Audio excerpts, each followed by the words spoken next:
What happened last night? Are you ready?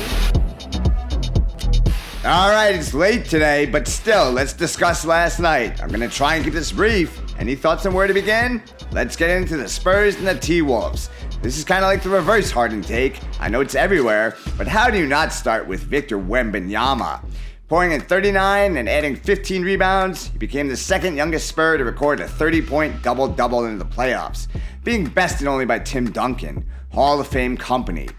We have a take on Victor Wembanyama in the latest NBA Daily, which was put together last night, and is up as of now. Featured on that, prevalently as well, check out the delirium that's occurring in New York right now.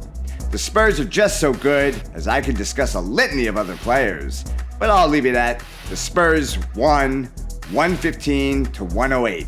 The Timberwolves did see the real reemergence of what is the legit Anthony Edwards. He had 32, 14, and 6. They kept it tight throughout, and Julius Randle was basically empty for the duration of the night. I had a thought on him prior to the game. Check that out on the YouTube page as well. To the early game in Philadelphia, hitting the Knicks against the home Sixers. The Sixers rushed out to a 20-8 start just midway through the first quarter, but by the half, the Knicks would have an 8-point lead, rushing all the way back to 60-52. From there, it was basically all Knicks, and the crowd would even, at one point during second half Brunson free throws, chant, at level, MVP, telling you a bit about how many Knicks fans infiltrated the Xfinity Mobile Arena. The Knicks would be victorious in the end, final 108-94. Brunson. What can you say about the guy? 33-9-5. As I said, Knicks fans are feeling themselves. And why not? The Knicks are one win away from advancing to the conference finals. We'll try and get some reaction on Sunday if that does happen. Let's get moving to the frozen pond. Can't lie, 2 duds last night. Starting out with the Canadiens and the Sabres, this one ended at 5-1 Canadiens. Alex Newhook had 2 goals leading the way for Montreal, and rookie Jacob Dobish stopped 28-29. You could tell the Sabres were frustrated after this one, and how could you not be? Another laugher in Anaheim. The Knights took this one 6-2.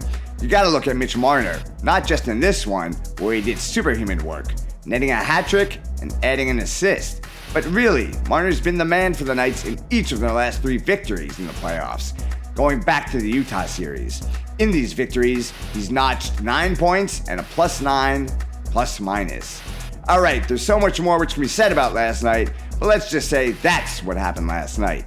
Stay with me, and when a guess I can muster, right here on With Sports Rob, and we'll keep you up to date on all the goings-on in the playoffs. By the way, the Mets have won 4 or 5 and 6 of the last 10, apropos of nothing.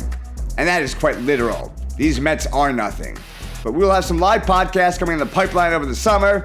Enjoy the evening, and hopefully you have a chance to catch whatever your pleasure is in sports tonight. I'll be highlighting something on the Cavs and Pistons later, probably around tip. Enjoy your Saturday.